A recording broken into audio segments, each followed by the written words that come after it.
കോട്ടയത്ത് ഗാന്ധിനഗർ CI അവധിയിലായിരിക്കെ പരാതിക്കാരിയെ ലൈംഗിക ബന്ധത്തിന് ക്ഷണിക്കുകയും മദ്യക്കുപ്പി കൈക്കൂലിയായി വാങ്ങുകയും ചെയ്ത ഗ്രേഡ് ASI വിജിലൻസ് പിടിയിൽ.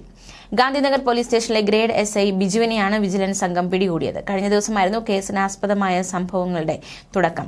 Gandhinagar station house officer inspector T. Sreejith കഴിഞ്ഞ 2 ദിവസമായി അവധിയിലായിരുന്നു. ഇതേ തുടർന്ന് സ്റ്റേഷനിലെത്തിയ പരാതിക്കാരിയെ ലൈംഗിക ബന്ധത്തിന് ASI ക്ഷണിച്ചു. മദ്യക്കുപ്പി കൈക്കൂലിയായി ആവശ്യപ്പെട്ടു. താൻ മുൻപ് പരാതി നൽകിയ കേസിൽ പുനരന്വേഷണം ആവശ്യപ്പെട്ടായിരുന്നു പരാതിക്കാരി സ്റ്റേഷനിലെത്തിയത്. ഈ സമയം SHO അവധിയിലായതിനാൽ ഗ്രേഡ് ASI ആയ ബിജുവിനെയാണ് പരാതിക്കാരി കണ്ടത്. തുടർന്നാണ് ഇയാൾ പരാതിക്കാരിയെ ലൈംഗിക ബന്ധത്തിന് ക്ഷണിച്ചത്. മദ്യക്കുപ്പി കൈക്കൂലിയായി ആവശ്യപ്പെട്ടു. ഇതോടെ ഇവർ പരാതിയുമായി കോട്ടയം വിജിലൻസ് സംഘത്തെ സമീപിച്ചു. ഇതിന്റെ അടിസ്ഥാനത്തിൽ വിജിലൻസ് സംഘം നിർദ്ദേശിച്ചതനുസരിച്ച് പരാതിക്കാരി മദ്യക്കുപ്പിയുമായി കാത്തുനിന്നപ്പോഴാണ് പ്രതി എത്തിയത്. തുടർന്ന് ഇയാളെ മദ്യക്കുപ്പി സഹിതം വിജിലൻസ് സംഘം പിടികൂടി. ഇന്നലെയാണ് ഇയാളെ വിജിലൻസ് സംഘം പിടികൂടിയത്. എന്തായാലും ഈ സംഭവവുമായി ബന്ധപ്പെട്ട ചില ദൃശ്യങ്ങൾ കാണാം.